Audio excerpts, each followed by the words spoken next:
시어머니가 올라오셨다. 결혼한 지 5년이 되었지만 우리 집에 오신 것은 결혼 초 한 번을 빼면 처음이다. 청상과부이신 시어머니는 아들 둘 모두 남의 밭일과 논일을 하며 키우셨고 농한기에는 읍내 식당 일을 해가며 악착같이 돈을 버셨다고 한다.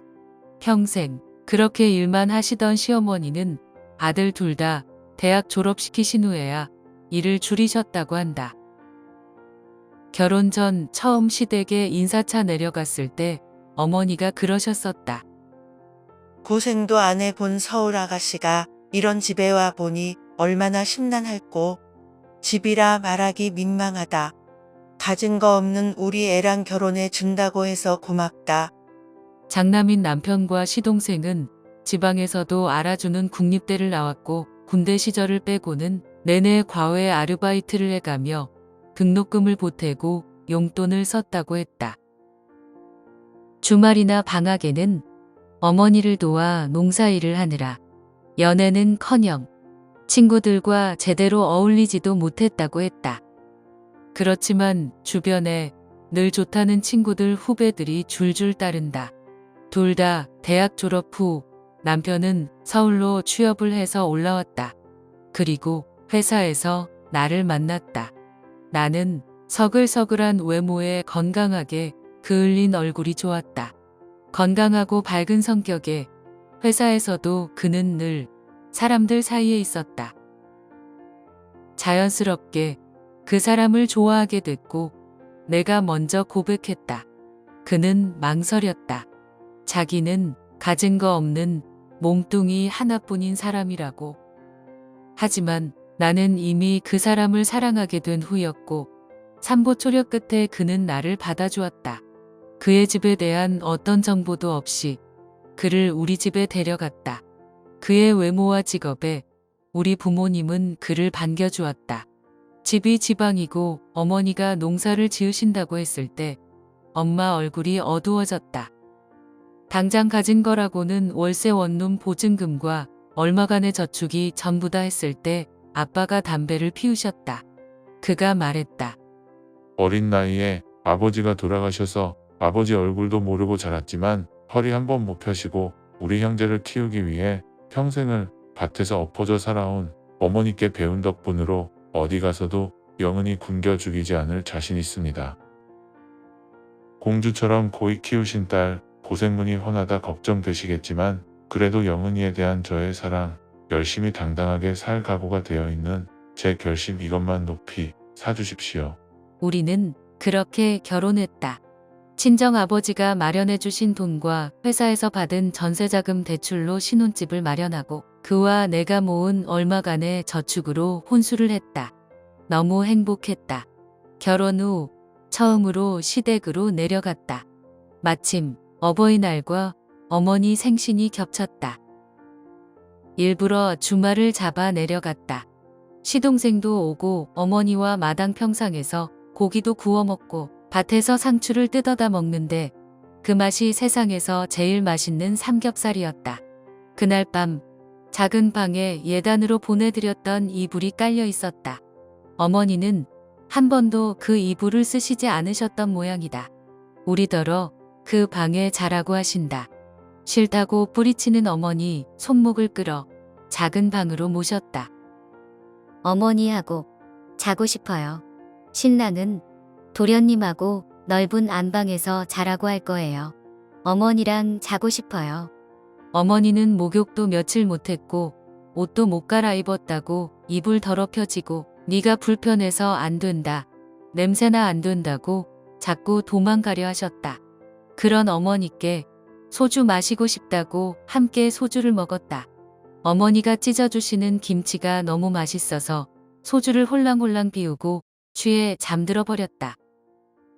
자다 목이 말라 깨어보니 나는 이불 한가운데 누워 자고 있고 어머니는 겨우 머리만 요에 얹으신 채로 방바닥에 쪼그리고 주무시고 계셨다.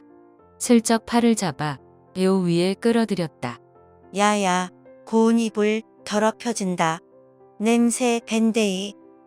어머니에겐 냄새가 났다. 정말 우리 엄마에게 나던 화장품 냄새를 닮은 엄마 냄새가 아닌 뭐라 말할 수 없는 부뚜막 냄새, 흙냄새 같은 그 냄새가 좋아서 나는 내려갈 때마다 어머니와 잔다. 이제는 손주와 주무시고 싶다며 나를 밀쳐내시지만 악착같이 어머니 한쪽 옆자리는 나다. 어떤 밤이던가 어머니 옆에 누워 조잘거리던 내게 니는 꼭 딸 낳아라. 이래서 사람들이 딸이 좋다 하는갑다. 니가 이래 해주니 니가 꼭 내 딸 같다.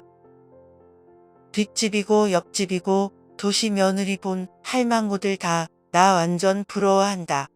며느리들이 차갑고 불편해해서 와도 눈치 보기 바쁘다 하더라. 뭐 당연하다. 내도 네가 처음 인사 왔을 때 어찌나 네가 불편하진 않을까고 싫다진 않을까 걱정을 했던지 말도 못해. 근데 당연한 거 아이가. 그러니 딸이 좋다 하는 거지. 나는 네가 이래 딸처럼 대해주니 뭐 딸 없어도 되지만 니는 꼭 딸 낳아라. 진즉부터 혼자 계시던 어머니가 걱정이었는데 결국 사달이 났다. 상을 들고 방에 들어가시다. 넘어지셔서 가뜩이나 퇴행성 관절염이 심한 다리가 아예 부러지셨다 했다. 도련님이 있는 대구 병원에 입원을 하셨다. 노인이라 뼈도 잘 안 붙는다고 철심도 받고 수술하고 3개월을 그렇게 병원에 계시다가 지난주 퇴원을 하셨다. 어머니가 뭐라거나 말거나 그 사이 나는 내려가서 간단히 어머니 옷 가지며 짐을 챙겨 우리 집에 어머니 방을 꾸렸다. 아들 녀석은 할머니가 오신다고 신이 나 있고 표현할 줄 모르는 남편은 슬쩍슬쩍 그 방을 한 번씩 들여다보며 웃는 것을 나도 안다. 당연히 우리 집에 곱게 오실 리가 없다. 어머니, 저 둘째가 져서 너무 힘들어요.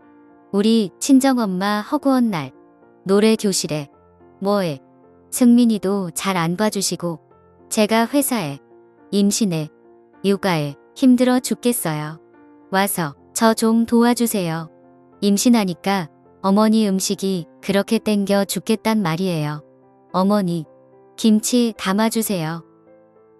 그 말에 못 이기는 척 어머니가 오셨다. 친구들이 말했다. 네가 모시고 살아봐야 힘든 줄 알지. 착한 며느리 노릇 아무나 하는 줄 알아? 그래 맞다. 내가 안 해봐서 너무 쉽게 생각하는 것일 수도 있다. 어머니와 살면서 힘든 일이 생기고 어쩌면 어머니가 미워질지도 모르겠다. 그렇지만 그럴 때마다 내 마음을 다잡기 위해 이렇게 글을 쓰고 올린다. 여기 많은 분들이 이렇게 증인이니 혹여나 어머니가 미워지고 싫어져도 나는 이제 어쩔 수 없다. 그냥 이게 내 팔자려니 열심히 지지고 볶고 하면서 같이 사는 수밖에. 승민 아빠, 사랑해. 마음이라는 것은 좁히면 바늘 하나 꽂을 자리도 없고 넓히면 온 우주를 품어도 남는다. 얼굴에는 미소가, 가슴엔 사랑이, 마음에는 여유를 가지는 즐거운 나날 되세요. 시청해 주셔서 감사합니다.